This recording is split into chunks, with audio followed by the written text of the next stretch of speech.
Hallo, hier sind Muho und Martina. auf dem Altenstein heißt das, glaube ich. Genau, Hier, ne? Altenstein im Ein Taunus. Riesenfelsen mitten im Wald, im Taunus. Und die Martina, die kennt ihr wahrscheinlich von entweder meinem Kanal oder dem Wolkentor-Kanal. Die Martina, das ist die Dharma-Politesse, die damals den Dirk und mich dazu verdonnert hat, ein Video über rechte Rede zu machen. Ja, genau. Das geht ja schon wieder los. Ich bin jetzt schon irgendwas, das müssen deine Vibrationen sein. Ja, genau.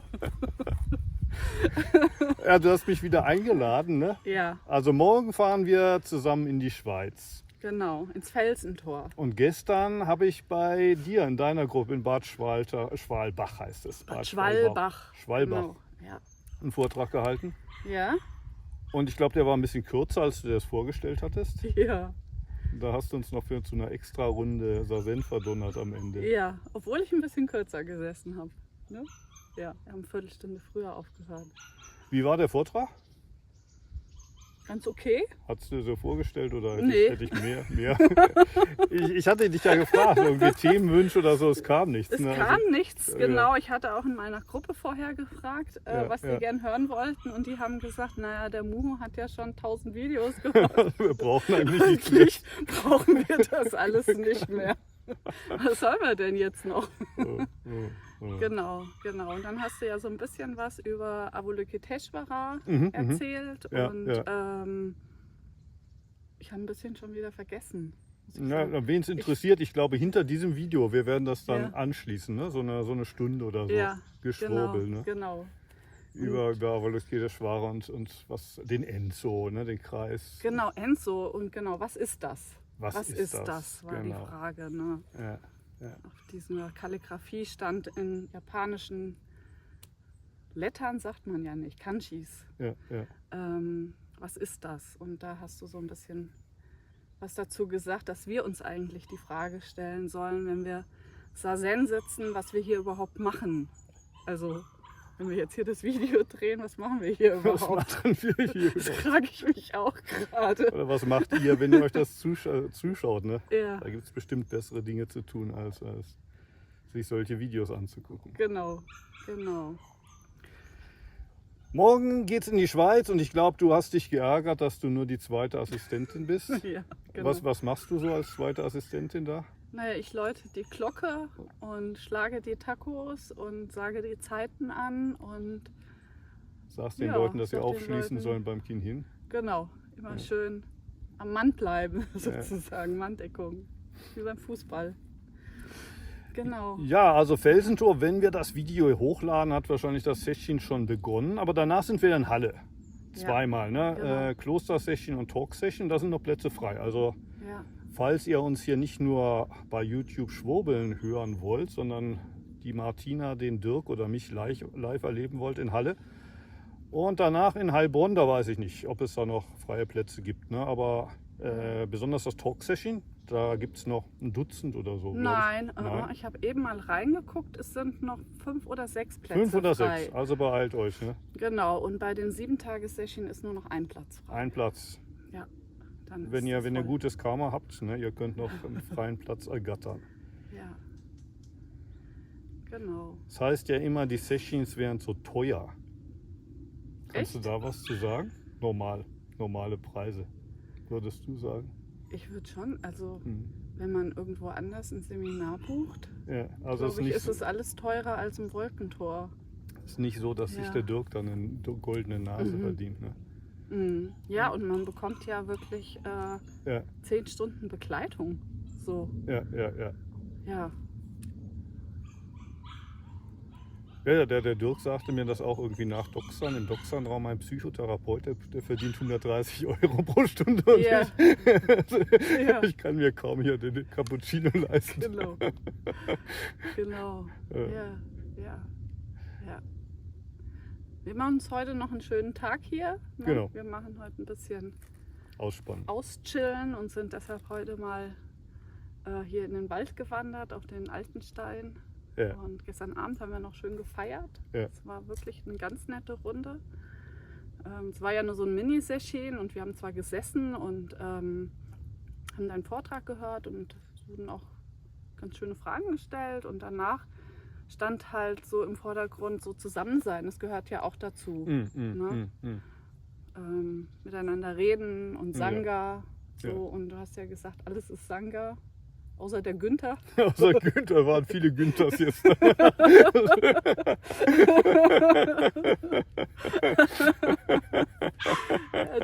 Das haben wir das ein bisschen geübt, so bei Essen und Getränken.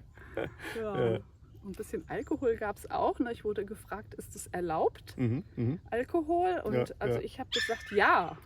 So, also wir haben ja im Karate-Dojo gesessen und meine Erfahrung ist, dass danach, nachdem wir trainiert haben oder auch jetzt, es gibt ja so den Gashuku, dann wird abends auch richtig gefeiert. Und da wird es auch verlangt, dass wir richtig feiern und wenn getrunken wird, wird getrunken. Ja. Für das haben wir dann aber wenig getrunken, ne? Ja. Ich habe dich nicht trinken sehen. Ich nicht. Nee. Aber andere, ich habe da mal den muss mich nicht so vordrängeln. Wie hieß der Herr, der den Wodka mitgebracht hat? Ich kannte den gar nicht. Der war das erste Der Mal war das erste Mal, also von Mannheim. Konstantinos hieß Konstantinos, der, glaube ich. Ja. Der hat den Wodka mitgebracht. Ja. Also danke, Konstantinos, für den Wodka. Ne? Genau. Ich habe noch eine Packung Wodka da oder eine Flasche im Gepäck. Ne? Die trinken wir mit Dirk. Gut. Ja, ne, also falls euch der Vortrag interessiert, ne, der kommt jetzt gleich im Anschluss. Und wenn wir uns dann irgendwo im Felsentor oder im Wolkentor oder in Heilbronn sehen, das freut mich. Ne? Ja. Oder wenn ihr hier im Taunus wohnt, ne, wenn die Martina zurück ist von den Zechins, dann gibt es wahrscheinlich auch wieder Sitzen in Bad Schwalbach. Ja, das gibt es auch, wenn ich nicht, auch wenn du nicht da bin. Ja, genau, okay. also wir haben jetzt eine ganz schöne Gruppe, so, wo jeder sich einbringt und ich bin da wirklich gerade ganz glücklich so mit den Leuten, die da sind, weil jeder da, ich habe gestern auch gesagt, so was geht's mich an, ne? Und ich habe das Gefühl, das sind jetzt lauter Leute, die auch sagen, das geht mich auch was an, dass wir hier sitzen, wenn die Martina mal nicht da ist. Und jeder hat da so, übernimmt da auch ein bisschen Verantwortung. Also wenn ich nicht da bin, läuft es trotzdem. Schön. Schön. Das ist ganz, ganz schön. Wolltest du noch was zum Tagesplan sagen im Felsentor? Eben wo du sagtest, was geht das mich an? Also, wir haben eben mit dem Dirk irgendwie per WhatsApp kommuniziert und der sagte, was hat denn das mit mir zu tun? Das ist der Tagesplan. Das ist eine Überraschung für alle, die im Felsentor dann teilnehmen. Ja, genau. Ja, danke fürs Zugucken, ne? Und bis zum nächsten Mal. Bis dann. Danke Tschüss. Martina fürs Mitnehmen hier. Ne? Ja, gerne. Tschüss.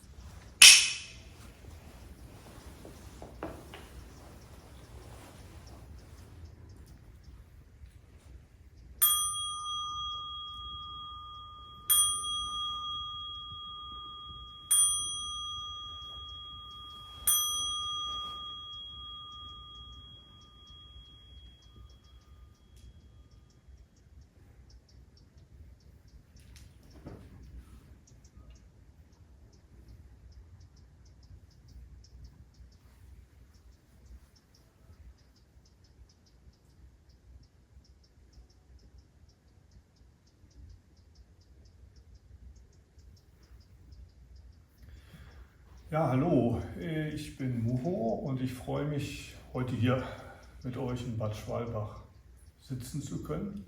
Das ist mein erstes Mal hier. Die Martina hat mich dieses Jahr eingeladen, weil wir übermorgen gemeinsam mit dem Dirk aus dem Wolkentor in die Schweiz fahren. Und bis gestern war ich unterwegs mit meinen Kindern, aber die habe ich gestern in Frankfurt zum Flughafen gebracht und da sagte die Martina, dann kannst du ja bei mir übernachten, bis wir in die Schweiz fahren und dann können wir auch gemeinsam hier einen Zen-Tag machen. Und die Martina, die kenne ich seit 2 Jahren. Also da war ich zum ersten Mal beim Dirk im Wolkentor und seit 2 Jahren sehen wir uns jedes Jahr im Wolkentor. Und dieses Jahr fahren wir auch gemeinsam in die Schweiz. Die Martina ist ein bisschen ärgerlich, dass sie nur die zweite Assistentin ist, offiziell.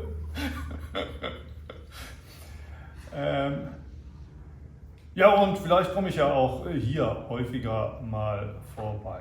Also Halbtagessession offiziell. Wir haben aber nur eine oder vielleicht habe ich das Kind verschlafen, vielleicht waren es auch 2 Runden gesessen. Also ich weiß nicht, ob das wirklich eine Halbtagessession bin. Zunächst mal will ich mich bei Sogen bedanken. Ne? Also als zum ersten Mal das Handy klingelte, dachte ich endlich vorbei. Ne? Das muss der Timer sein. Und da schlug auch gerade der Kirchturm. Ne? Ich dachte, das muss 5 Uhr sein, ne? Aber dann schickte dich die Martina raus und dann endlich das zweite Mal. Das zweite Mal ging es dann immer noch keine Glocke. Und erst beim 3. Mal hat es auch Martina dann geschnallt.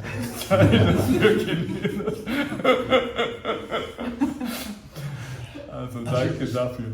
Es war kein Anruf, es war eine Erinnerung zur Medikamenteneinnahme. Weil ich auf dumme Schockmasse teuer geworden, die nicht ausgeschaltet werden. Ja, und Kinin ist ja auch mal wichtig. Ne? Vielen Entschuldigung. Nein. Herzlichen Dank. Sonst säßen wir wahrscheinlich immer noch hier. So wie Nachtsitzen, sitzt in die Nacht hinein, sitzt in den heißen Nachmittag hinein. Überlasst euch der schwülen Hitze. Ne? Ja, und Martina und ich, wir hatten schon darüber gesprochen, worüber könnte ich einen Vortrag halten. Aber wie sie gesagt hat, wir sind eigentlich zu keinem Schluss gekommen. Da waren viele gute Ideen, aber es gibt ja schon seit alters her im Zen dieses Problem, dass eigentlich nichts gesagt werden muss, ne? Oder alles, was man sagt, an der Sache vorbeigeht. Es gab auch immer wieder erleuchtete Meister, die sich hingesetzt haben zum Vortrag und eine Minute später sind sie hinabgestiegen und gesagt haben, das war der Dharma-Vortrag. Der Dirk im Wolkentor, der macht es manchmal so ähnlich. Ne? 5 Minuten, 10 Minuten und der Vortrag ist zu Ende. Und ich bin eigentlich einer, der gerne mal redet, ne? 1 Stunde oder 2 schaffe ich auch, wenn ich es drauf ankommen lasse. Allerdings, und das haben glaube ich auch einige von euch in der Gruppe hier in Bad Schwalbach gesagt, der Muro, der hat ja schon 1000 Zen-Häppchen da auf YouTube hochgeladen. Eigentlich ist doch alles schon abgegrast sozusagen. Ne? Und als ich letztes Jahr hier in Deutschland war, da waren so ungefähr 800 Videos, die ich hochgeladen hatte. Und zu dem Zeitpunkt war immer noch viel. Ne? Da waren noch viele Fragen, auf die ich eingehen wollte. Da war noch eine Menge, wo ich das Gefühl habe, dazu kann ich was sagen. Aber dieses Jahr ist tatsächlich so, dass auch bei YouTube ich mich manchmal frage, ja, gibt es überhaupt noch was zu machen? Ne? Mir fällt nichts mehr ein. Und es kommen zwar immer noch Fragen, aber meistens sage ich da, das habe ich doch schon mal gesagt. Such doch bitte mal in der Suchfunktion danach. Das Video habe ich schon gemacht. Deshalb heute, wo ich gerne anfangen wollte, ist dem Heinrich, dem habe ich so ein Enso mitgebracht aus Japan. Also in Japan, ich kaufe die immer auf Yahoo Auction. Da finde ich immer so ab und zu mal so eine Kalligrafie, die gefällt mir. Dann ersteigere ich die. Die kann man in Japan relativ günstig bekommen. Aber dann sagt mir immer meine Frau, du hast doch schon Dutzend von diesen Bodhidharmas und Enzos und was auch immer. Wieso brauchst du schon wieder einen? Deshalb nutze ich die Gelegenheit, wenn ich nach Deutschland fahre, und dann packe ich die alle in den Koffer. Dann habe ich ein Mitbringsel und meine Frau freut sich, dass sie endlich wieder weg sind. Ne? Also dieser Enzo, diejenigen, die meinem Kanal folgen, die haben den auch vielleicht letztes Jahr gesehen. Im Sommer hatte ich den häufiger hinter mir hängen. Was da steht, diese 3 Schriftzeichen, Kolle Nanso, bedeutet, was ist das? Was ist das? Und wie ich eben gesagt habe, das ist ein Enzo, ne? Das ist ein Kreis. Aber das ist natürlich keine Antwort auf die Frage, was ist das?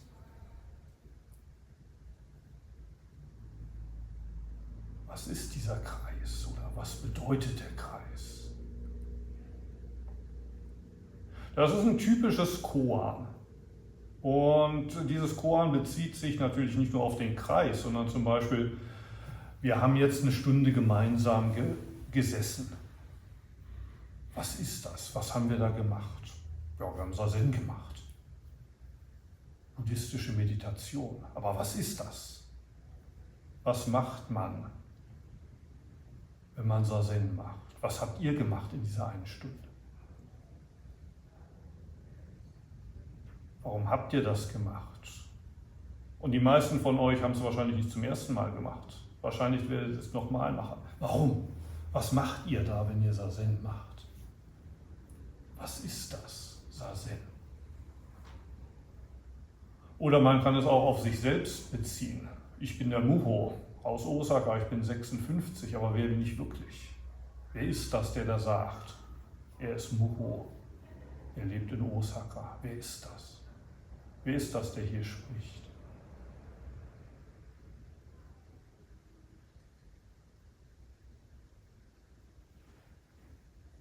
Der Name Muho reicht nicht, um es zu beschreiben.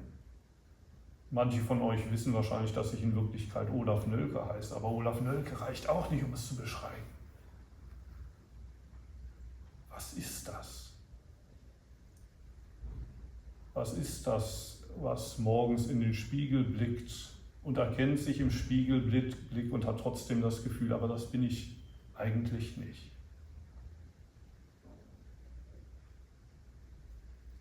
Oder man kann es auch auf die Praxis im Alltag beziehen.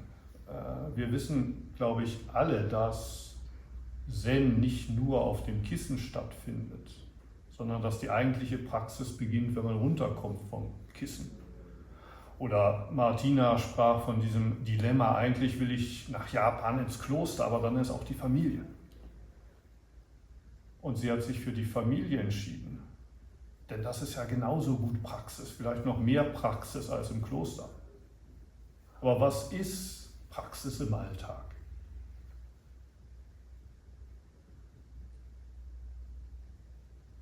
Wie genau sieht Praxis im Alltag aus?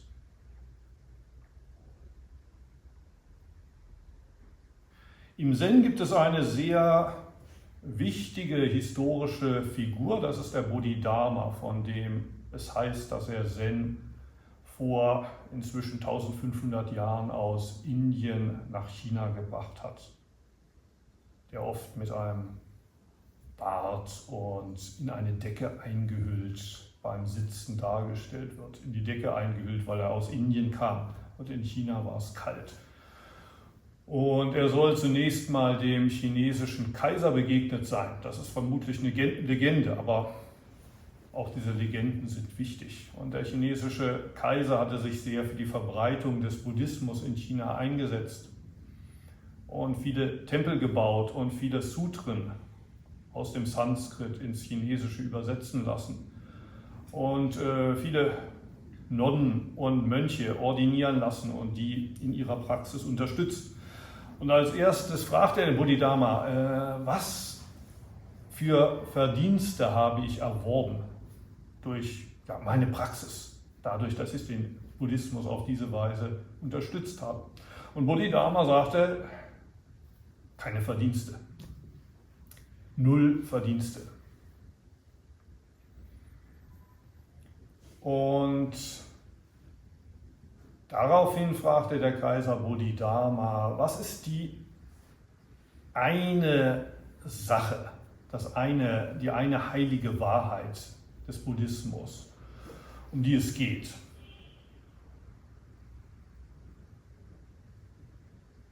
Im Buddhismus gibt es tatsächlich 4 heilige Wahrheiten oder die 4 noblen Wahrheiten, nämlich die Tatsache, dass wir leiden und die Tatsache, dass dieses Leiden seine Ursache in dem Anhaften hat. Aber es gibt auch einen Weg, dieses Anhaften zu reduzieren. Das ist die 3. Wahrheit. Und die 4. Wahrheit ist der 8-fache Pfad, wie man das tatsächlich im Alltag umsetzt. Aber Bodhidharma hat nichts von diesen 4 Wahrheiten oder dem 8-fachen Pfad gesagt, sondern er sagte nichts von heilig, offene Weite, nichts von heilig. Und der Kaiser war wahrscheinlich ein bisschen ärgerlich, dass Bodhidharma scheinbar nicht ernsthaft auf seine Fragen zu antworten schien. Also fragte er nun, wer bist du überhaupt? Wer bist du überhaupt, der mir da gegenüber sitzt? Und Bodhidharma sagte, ich weiß es nicht. Keine Ahnung. Und dann ging er für 9 Jahre auf den Berg Shaolin, wo er in einer Höhle gesessen haben soll, bis der erste Schüler kam, der eine Nacht im Schnee stand und sich dann den Arm abhackte. Und erst dann soll sich Bodhidharma umgedreht haben und ihn gefragt haben, ne, was suchst du denn hier? Was machst du denn hier? Und der spätere zweite Ahne des Zen sagte, ich bitte dich, meinem Geist Frieden zu schenken. Woraufhin Bodhidharma sagte, dann bring doch diesen Geist, zeig mir deinen Geist und ich will ihm gerne Frieden schenken. Woraufhin der zweite Ahne sagte, ich kann so viel suchen nach diesem Geist, wie ich will. Ich kann ihn nicht finden. Er ist nicht zu finden, er ist nicht zu fassen. Und Bodhidharma sagte, schau, dein Geist hat bereits Frieden gefunden. Bodhidharma steht im Zen zum einen für das Sitzen, das totale Sitzen, das Aufgehen im Sitzen, aber auch für das Loslassen, Loslassen von allem.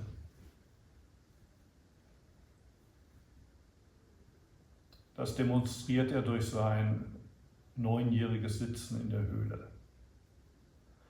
Eine andere Figur, das ist keine historische Figur, sondern eine Figur, die im Mahayana-Buddhismus sozusagen dazu gedichtet wurde. Das ist Avalokiteshvara, der Bodhisattva, der im japanischen Kannon-san oder Kanji-sai Bosatsu oder auch Kanzeon Bosatsu genannt wird. Also es gibt verschiedene japanische Namen, alles Übersetzung von Avalokiteshvara. Eine Bedeutung von Kanzeon, das ist der die Klänge der Welt sieht. Und mit den Klängen der Welt ist die Schreie nach Hilfe gemeint. Also Avalokiteshvara ist der Bodhisattva des Mitgefühls. Der das Leiden aller Wesen zu seinem eigenen Leiden macht. Und ich sage jetzt aber in China und Japan wird es oft fast wie die Mutter Maria, oft mit weiblichen Zügen und mit einem Baby im Arm, wird dieser Avalokiteshvara dargestellt. Also es kann ein Mann sein, es kann eine Frau sein. Und im Zen, interessanterweise, obwohl Bodhidharma gesagt hat, wir stützen uns nicht auf Worte, werden nicht nur solche Vorträge, wie ich jetzt einen halte, gerne gehalten, sondern wir rezitieren auch die Sutren, wie am Anfang. Und in beiden Sutren, die wir rezitiert haben, kommt Avalokiteshvara als die Hauptperson vor. Das Herzsutra beginnt mit den Worten Kanji Sai Bosatsu, also das ist Avalokiteshvara. Emme Jikku ist eine Zufluchtnahme zu diesem Bodhisattva. Kanzeon, so beginnt es. Und das ist, wie gesagt, dasselbe wie Kanji Sai, Kanzeon, Namu Butsu. Ich nehme Zuflucht zum Buddha. Und ich glaube, der Buddha ist in diesem Fall eins mit Avalokiteshvara. Und es gibt noch verschiedene andere Sutren, die ebenfalls im Zen rezitiert werden und in denen Avalokiteshvara die Hauptfigur ist. Das Kannon-gyo aus dem Lotus Sutra oder das Daihi Shindarani oder manchmal wird es Daihi Shu genannt. Weil es ein Dharani ist, ist es schwer zu verstehen, aber da kommt die Zeile vor, Oliya Bolyokichi Shifulaya Fujisato. Und das ist der Versuch der Chinesen, Avalokiteshvara Bodhisattva auf Chinesisch wiederzugeben. Daraus wurde Oliya Bolyokichi Shifulaya Fujisato.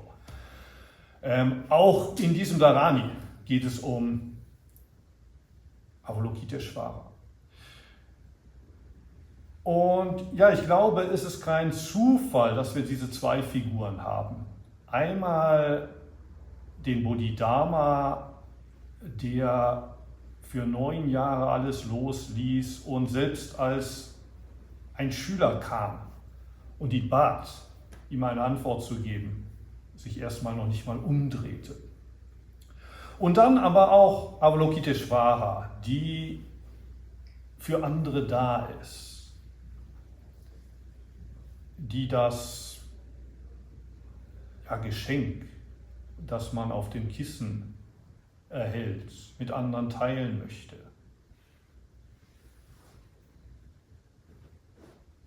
Avalokiteshvara, der oder die nicht immer wartet, bis er oder sie um Hilfe gebeten wird, sondern die sich auch anbietet. Die oder der seine Zeit teilt, seine Energie teilt, seine Kraft teilt mit anderen.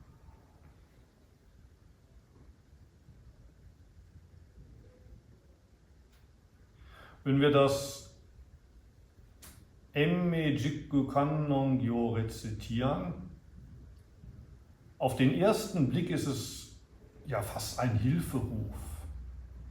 Morgens und abends bittet man Avalokiteshvara um Hilfe. Man nimmt Zuflucht zu diesem Bodhisattva. Aber im Zen wissen wir natürlich, dass das kein Hilferuf nach außen ist, sondern dass Avalokiteshvara, mit dem wir in Verbindung treten möchten, er ist nicht irgendwo da draußen. Sie ist nicht irgendwo da draußen. Es geht um diese Person, um meine Person. Es geht um dich. Genauso beim Herzsutra, wenn es am Anfang heißt, als Kanji Sai Bosatsu tiefes Prajnaparamita praktizierte, erkannte er oder erkannte sie, dass die 5 Skandhas, das heißt alles, was wir sehen und hören und all die Begriffe, die wir daraus formen, all das ist leer. Es geht um dich. Wenn du sitzt, das ist deine Realität. Wenn jeder Einzelne von uns sitzt, macht er diese Erfahrung der Leerheit. Das heißt, wenn von Kanji Sai oder Kanseon, Avalokiteshvara die Rede ist, dann ist von dir die Rede und nur von dir.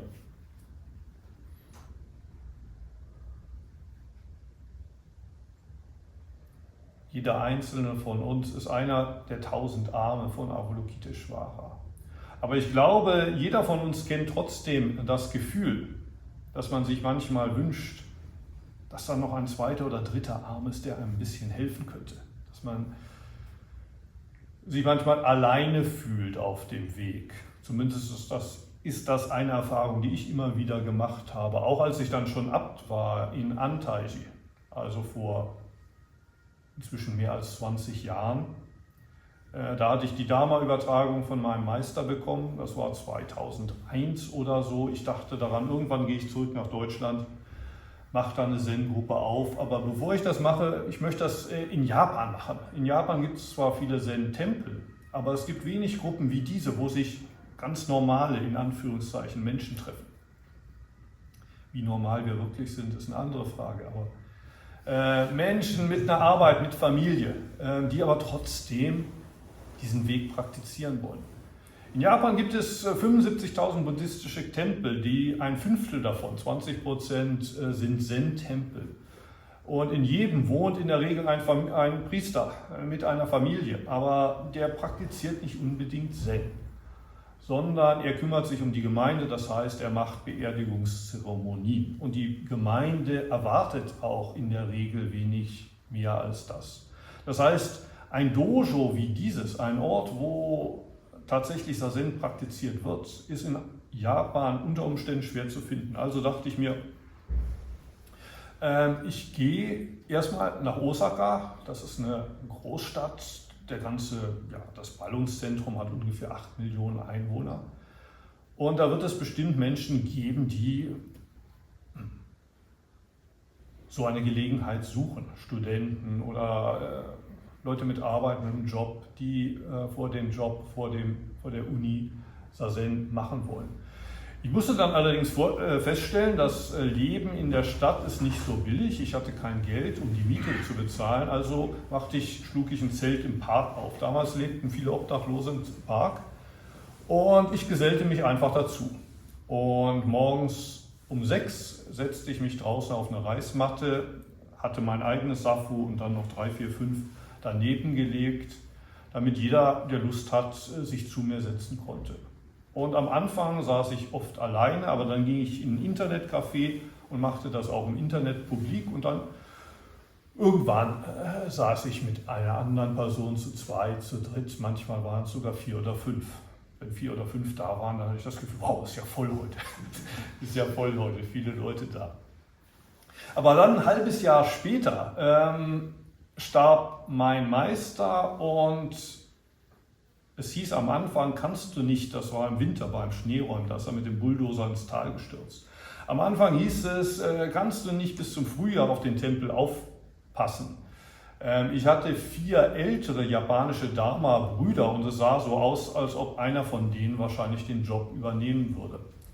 Aber der älteste von denen, der hatte schon Probleme mit den Hüften und in Anteiche, da wird viel Samu gemacht. Also Samu bedeutet in Anteichen nicht nur sauber machen, sondern arbeiten in den Feldern, im Wald, Bäume fällen, Holz hacken.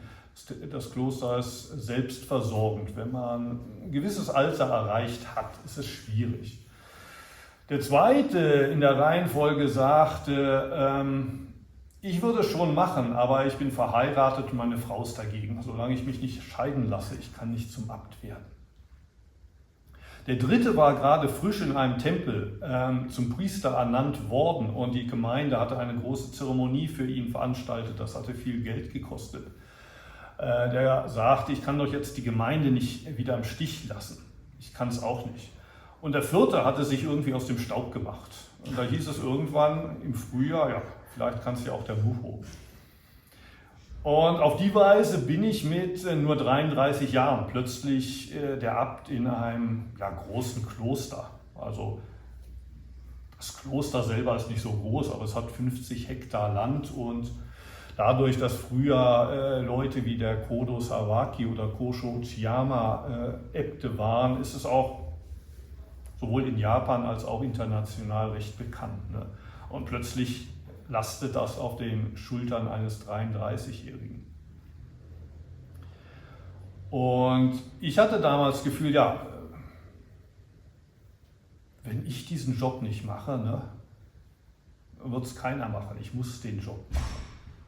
Es fühlte sich zwar wie eine schwere Last an, aber auch eine Fügung. Ne? Vielleicht ist das ja mein Weg oder das ist mein Weg. Ne? Das muss mein Weg sein. Andererseits dieser Hilferuf, wie ich eben gesagt habe, ne, der im Emme Juku Kannong Yo ausgedrückt ist. Ne? Ja, ich weiß, nur ich kann es tun, aber ich brauche Hilfe.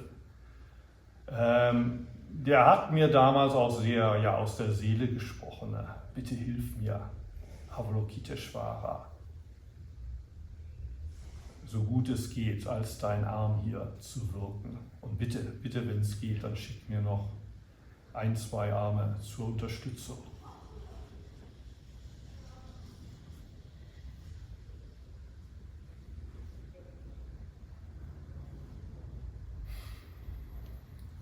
Und ja, zum Wirken von Avalokiteshvara, es ist der Bodhisattva des Mitgefühls, der oft so dargestellt wird wie Mutter Maria, aber das bedeutet nicht, dass man seine Empathie und sein Mitgefühl immer so triefen lässt. Avalokiteshvara sagt auch mal strenge Worte, so wie Martina zum Beispiel. Ne? Mach endlich dein Smartphone aus, bring's in den Keller. Auch das sind Worte von Avalokiteshvara.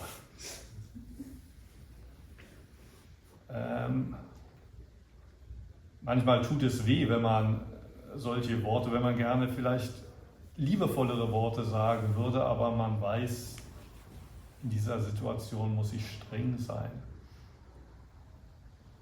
Und es gehört auch zur Kunst der Praxis des Weges, wenn man vielleicht unfreundlichen Worten begegnet, sich zu fragen, vielleicht ist auch das Avalokiteshvara. Beim Ehestreit, ne? Ich bin ein erleuchteter Zen-Meister, warum hörst du nicht auf mich? Vielleicht spreche ich mit Avalokiteshvara, wenn ich mit meiner Frau spreche.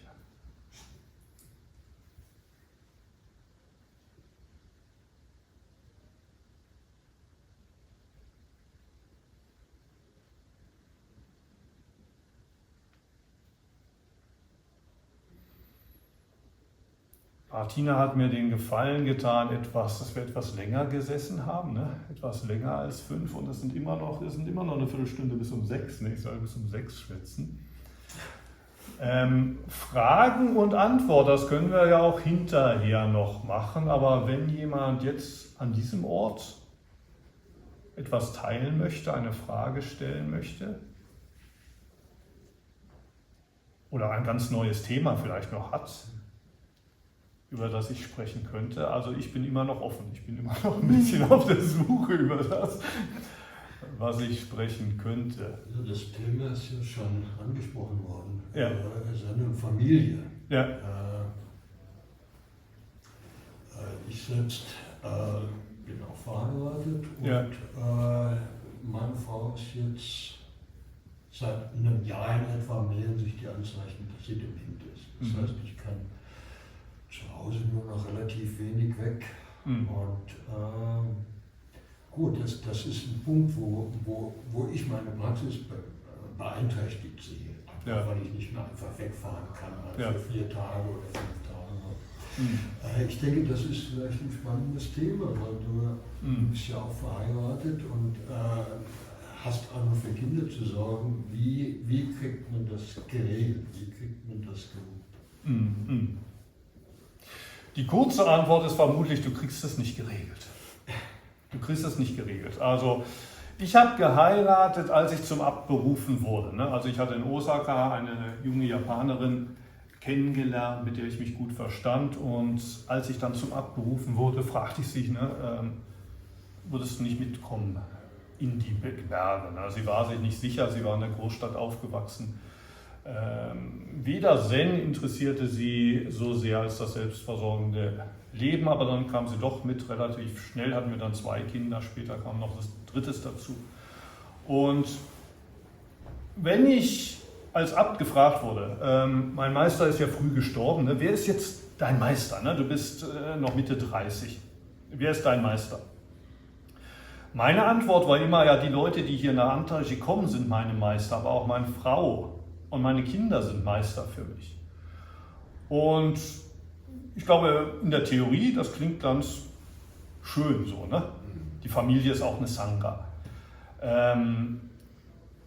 Wie Martina gesagt hat, man muss nicht nach Japan gehen, man muss nicht ins Kloster gehen. Du kannst auch zu Hause praktizieren, mit dem Ehepartner, mit den Kindern. Du kannst auch Tenso bei dir zu Hause in der Küche sein. Du musst dazu nicht ins Kloster gehen. Aber in der Realität, zum einen hast du das Bedürfnis, ich will aber auch ab und zu mal auf den Sesshin fahren. Das kannst du nicht, wenn dein Partner dement ist. Oder in meinem Fall, die Leute kommen nach Antaiji, zum Teil, weil sie von mir gehört haben. Ne? Sie brauchen Hilfe. Sie wollen ins Kloster, um da so viel wie es geht zu meditieren und Buddhismus zu studieren, und sie wollen die spirituelle Führung des Abtes. Und haben natürlich alle möglichen Fragen, alle möglichen Geschichten, die sie dir erzählen wollen. Sie möchten die Aufmerksamkeit des Abtes. Man ist auch in gewisser Weise eine Vaterfigur. Und im Grunde 24 Stunden wären nicht genug, um diese Rolle wirklich auszufüllen. Bei der Familie ist es aber genauso. Also wenn man sich wirklich um die Familie kümmern will, da sein will, das kann man auch 24 Stunden am Tag. Das heißt, in meinem Fall, und das ist wahrscheinlich nicht nur mein Fall, ne, viele kennen diese Situation, wenn ich versuche, alles von mir an meine Rolle als Abt oder an meinen Job, was auch immer, zu geben, fühlt sich die Familie vernachlässigt. Aber je mehr ich für die Familie tue, ne? Also ich sage, heute Abend zum Beispiel Abendsitzen, kann ich nicht teilnehmen, mein Kind hat Geburtstag. Und dann denkt sich die Sangha, aber wir sind nach Japan gekommen, ne? Um Sazen zu machen. Und das heißt, ja, die eine große Sache von Leben und Tod, und der Abt feiert die Kindergeburtstag. Ne? Und dann hört man da Happy Birthday von hinten, ne? Während des Nachtsitzens. Was ist das denn? Ne? Meinst der wirklich ernst? Das heißt, zumindest ich hatte das Gefühl, man kriegt es nie richtig zusammen. Ne? Du machst es nie richtig. Wenn du es versuchst, richtig zu machen als Abt, machst du es falsch als Familienvater, versuchst du es richtig zu machen als Ehemann oder als Familienvater, hast du das Gefühl, jetzt fehlt aber doch was von der Praxis. Und es ist ein bisschen so wie auch bei den Koans. Es gibt keine richtige Antwort, es gibt eigentlich nur falsche Antworten, aber es geht darum, das hat ja auch Martina gesagt, es mit vollem Herzen, mit Hingabe falsch zu machen, ne? Mit Hingabe zu scheitern.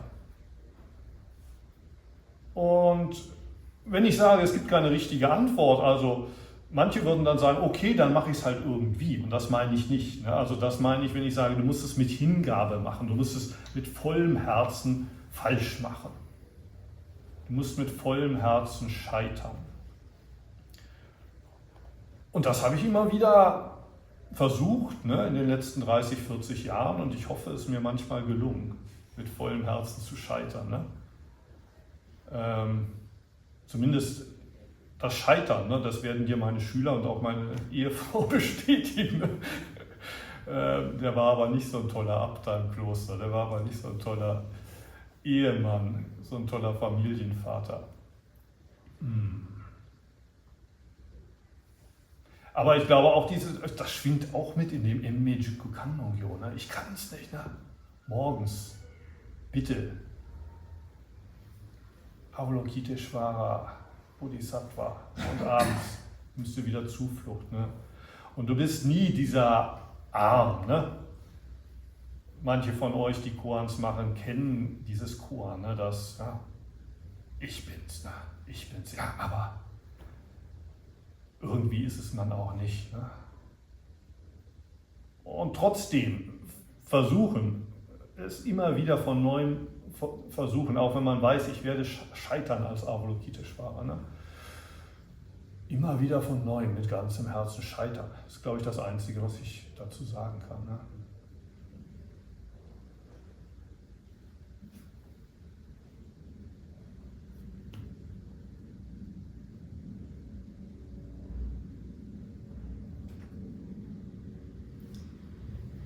Nicht vergessen, die Medizin zu nehmen.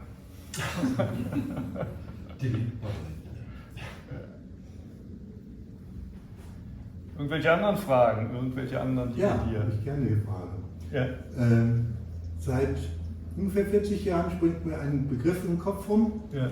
Und diesen Begriff, der aus dem Zen kommt, habe ich mittlerweile schon 5 Zen-Meistern vorgetragen und gefragt, was es denn eigentlich genau sei. Ja. Und ich habe noch nie eine Antwort bekommen. Meistens war es kryptisch, ja.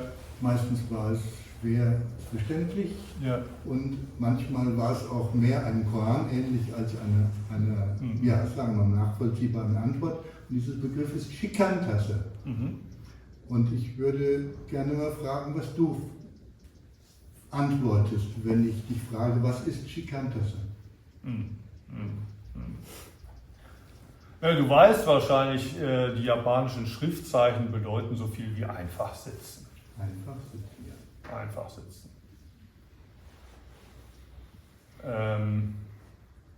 Manchmal werde ich gefragt, ne, ist Sazen eine Form von Meditation? Und man könnte sagen, es ist eine Form von Meditation. Man könnte aber auch sagen, es ist keine Meditation, es unterscheidet sich. Wenn man sagt, es ist keine Meditation, der Unterschied ist eben das einfach Sitzen. Beim Meditieren sitzt man und meditiert. Und da gibt es verschiedene Methoden. Und der Punkt beim Shikantaza ist, dieses Extra fehlt. Du sitzt und machst kein Extra. Das Extra fehlt. Aber als ich am Anfang über diesen Kreis sprach, ne, und da steht, was ist das? Dann nannte ich ja auch Sazen. Ne? Das bezieht sich auf was Sazen. Was machen wir hier? Die Soto-Leute unter euch machen vielleicht Shkantasar. Ne? Ich mache Shkantasar. Aber die Frage, die du an mich gestellt hast, ne, was ist das? Ne? Es ist eigentlich eine Frage, die du dir selbst stellen solltest. Also im Rinzai hat man die Koans, im Soto hat man keine Koans, wird oft gesagt, aber das ist genau das typische Soto-Koan. Ne? Ich sitze hier schon seit 10, 20, 30 Jahren, ich mache Shkantasar, aber was mache ich eigentlich hier? Warum mache ich das? Was ist das eigentlich? Was bedeutet das?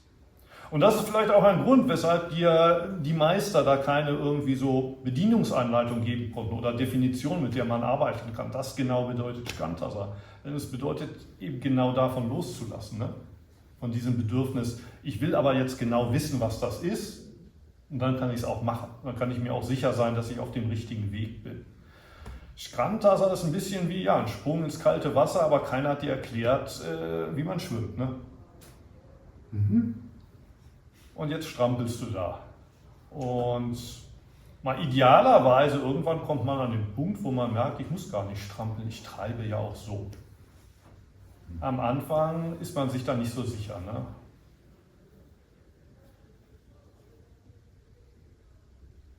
Einfach sitzen. Ne? Ich verwende oft die Metapher zur Weide werden. Also diejenigen von euch, die die Metapher noch nicht kennen, also man setzt sich hin, versucht so zu chillen, mehr oder weniger, also Gedanken loslassen, friedlichen Geist. Ne? Aber die Erfahrung, die wir alle machen, ist plötzlich eine die Schafe auf der Weide, also die Gedanken, Gefühle, was auch immer, mehr als sonst. Im normalen Alltag hat man auch Probleme da oben, aber beim Sitzen plötzlich ist die Hölle los oder Chaos. Und das meine ich mit Schafe auf der Weide. Die Schafe geben keine Ruhe. Was macht man? Man glaubt, den Schäfer spielen zu müssen. Ich kümmere mich jetzt um die Schafe. Ich muss dafür sorgen, dass die still sind. Und man sieht, da sind auch ein paar schwarze Schafe, die muss ich trennen von den weißen. Also baut man seine Zäunchen, versucht die Schafe da einzusperren oder man versucht sie zurückzubringen in den Stall, damit sie keinen Lärm machen, und das klappt nicht in der Regel. Ich glaube, die Erfahrung haben wir alle gemacht. Ne? Je mehr man sagt, ich will nicht denken, ich will nicht denken, ich will nicht denken, und desto mehr denkt man. Und auch dieser Gedanke, ich will nicht denken, ist ja schon ein Gedanke. Oder manchmal klappt es für 15 Minuten, da scheint es still zu sein, aber dann, vielleicht ist da ja doch irgendwo ein Gedanke. Und schon wieder denkt man. Ne? Also das ist der Schäfer, der immer neurotisch ist, der immer das Gefühl hat, ne, er muss noch was machen. Und wenn man sich dann aber mal fragt, wer verursacht hier die Probleme auf der Weide? Ist es dieses Schaf oder jenes Schaf? Nein, es ist der Schäfer. Wenn du dir sagst, ich muss den Schäfer spielen, ne? Ich muss jetzt Shkantasar machen und die Gedanken stören mich dabei. Weg mit den Gedanken. Das ist das Problem, der Schäfer. Ne? Also schickt den Schäfer in den Urlaub. Und was man zum Beispiel mal machen kann, ist, man wird zum Himmel und beobachtet die Schafe, beobachtet, was passiert auf der Weide, aber ohne einzugreifen. Und plötzlich stört das vielleicht gar nicht mehr, ne? Die Autos, die vor dem Fenster vorbeifahren, der Nachbar, der sich bewegt oder schnarcht, ne? Oder auch die Gedanken in einem selber. Da passiert zwar noch was, ne, aber du bist nicht der Denker sozusagen. Ne? Da denken sich Gedanken. Aber deshalb muss ich mich nicht schlecht fühlen. Und ich muss auch nicht versuchen, die Gedanken anzuhalten. Ich überlasse die Gedanken den Gedanken. Du wirst zum Himmel. Und dann der letzte Schritt ist zur Weide werden. Der Unterschied zwischen Himmel sein und zur Weide werden ist, du kommst zurück hier in den Körper, da ist keine Distanz. Also wenn du der Himmel bist, dann sagst du dir, das bin ja gar nicht ich. Die Schmerzen, das sind ja gar nicht meine Schmerzen. Die Gedanken sind ja gar nicht meine Gedanken. Und beim zur Weide werden, du wirst zum Schmerz. Du erlaubst diesen Gefühlen, die da hochkommen, auf dir rumzutrampeln. Du erlaubst den Schafen von dir zu fressen und am Ende des Tages noch einen großen Haufen auf dir zu machen. Das meine ich mit dem zur Weide werden. Auch diese Distanz des Beobachters aufgeben und einfach hier eins zu sein mit dem Sazen, mit dem Schmerz, mit der Langeweile, mit diesem Ratlosigkeit. Ne? Was mache ich hier überhaupt? Ne? Was ist dieses Shikantaza, das ich hier seit 10, 20, 30 Jahren mache? Eins werden mit der Ratlosigkeit. Ne? Ich weiß es nicht. Ich weiß es nicht. Aber trotzdem, du machst es mit ganzem Herzen. Das ist zumindest für mich Shikantaza. Ne? Mehr weiß ich nicht. Mehr weiß ich selber nicht. Auf jeden Fall eine interessante Erklärung. Vielen Dank. Ich werde darüber nachdenken. Danke für die Frage. Habt ihr noch andere Fragen? Ja, bitte. Ja, vielleicht noch kurz, weil es ganz gut passt, vom Sitzen in den Alltag übertragen. Ja. Kann man ja auch sagen, es gibt nichts zu erreichen. Ja. Wenn man einfach nur sitzt. Genau. Sinn bringt nichts. Ja. Und das frustriert mich manchmal, weil ich würde ja gerne. Genau. Wenn es nicht so wäre, dann müsstest du ja kein Sazen machen. Ne? Genau. Du willst was und so kommst du zum Sazen und bist enttäuscht und das ist ja das Schöne. Diese Enttäuschung. Darum geht es auch. Ne? Enttäuschung nicht etwas Positives, die Täuschung geht doch weg. Genau. Ja. Wobei das dann natürlich nicht so, wie sagt man, schön ist, wie es klingt. Ne? Du bist enttäuscht, oh, endlich ist die Enttäuschung weg. Ne? Enttäuschung ist ja fast dasselbe wie Erleuchtung, oder? Es ist Erleuchtung, ne? Die Enttäuschung. Aber im konkreten Praxisalltag willst du eben doch nicht enttäuscht sein. Ne? Du bist enttäuscht, irgendwie hast du verstanden, es ist wichtig, enttäuscht zu sein. Das ist eine wichtige Erfahrung. Du bekommst nicht das, was du willst. Aber da ist doch dieser Teil von dir, der doch das haben will, was er will. Ne? Aber das kann doch nicht wahr sein, dass nach 10, 20, 30 Jahren immer noch nicht dieses große Ding da ist. Da muss doch was sein, da steht doch auch in den Büchern. Ich habe doch im Bücherbuch von Roshi so und so gelesen. Ne? Und da beim Muho, da steht auch irgendwas, das klingt fast, als hätte der auch irgendwas erfahren und ich habe es immer noch nicht.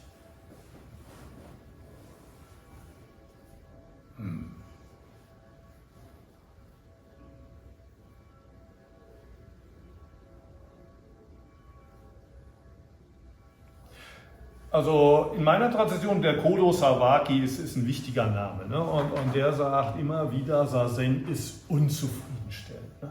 Es ist unzufriedenstellend. Und das ist auch meine Erfahrung. Ne? Es ist unzufriedenstellend.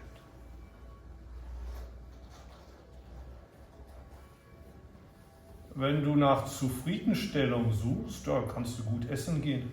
Ne? Mach dir einen schönen Abend mit deiner Frau. Mach eine Reise. Wellness. Ne? Und das ist gerade der Punkt beim Sazen. Du schmeckst deine Unzufriedenheit. Erlaubst dir selbst unzufrieden zu sein. Du kriegst nicht, was du willst. Aber irgendwann, ich glaube, man kommt auch an den Punkt, immer wieder, wo du feststellst, aber es fehlt doch gar nichts. Ne? Ich kriege zwar nicht das, was ich will, dieses große Weihnachtsgeschenk, auf das ich immer gewartet habe. Und ich kann noch nicht mal sagen, was es sein ist. Ne? Aber ich habe immer auf diese Packung gewartet und ich mache sie auf und ich bin glücklich. Obwohl ich nicht sagen könnte, was in der Packung drin zu sein hat. Aber es muss doch irgendwann mal der Weihnachtsmann kommen mit dieser Packung. Und irgendwann kommt man, glaube ich, auch an den Punkt, wo du merkst, er ist bis heute nicht gekommen und vermutlich kommt der Weihnachtsmann auch in den nächsten 10, 20, 30 Jahren nicht. Aber er muss auch gar nicht kommen, denn eigentlich fehlt nichts. Ne? Es ist heiß hier, die Beine tun weh.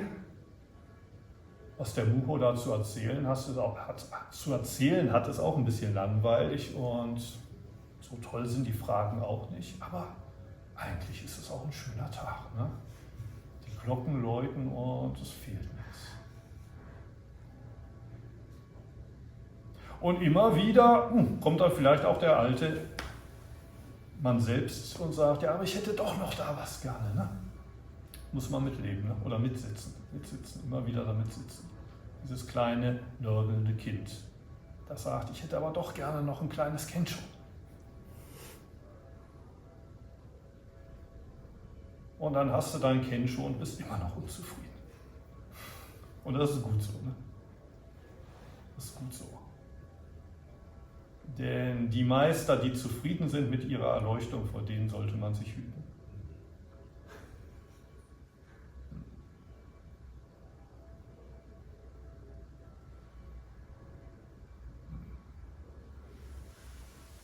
Also es ist wichtig, auf der Suche zu bleiben. Ne?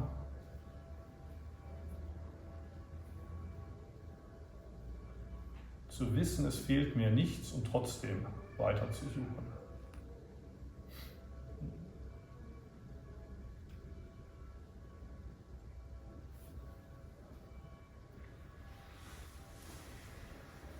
Habt ihr noch eine Frage?